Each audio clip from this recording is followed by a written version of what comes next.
Leto sa blíži a s ním aj dobrodružstva. No potom ti to dôjde.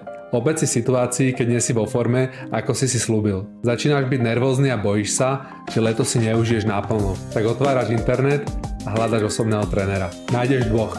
Rovnaká cena, rovnaký sľub, že ťa dajú do formy. Ale jeden má plno a čakacú listinu a druhý márne hľada klientov. Prečo?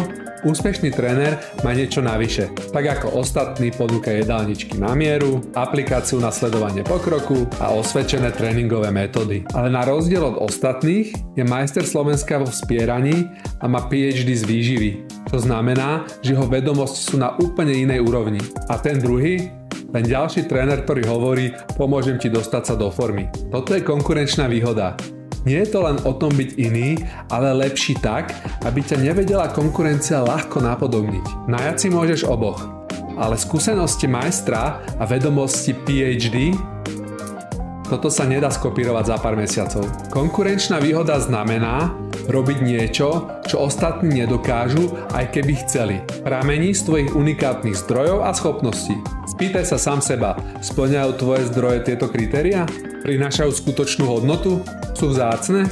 Ťažko sa kopírujú? Nedajú sa nahradiť? Ak nie, si len ďalší v dave. A v biznise platí, ak si rovnaký ako ostatní, nevidno ťa. Daj like, zdieľaj a sleduj ma pre ďalšie cenné biznisové tipy.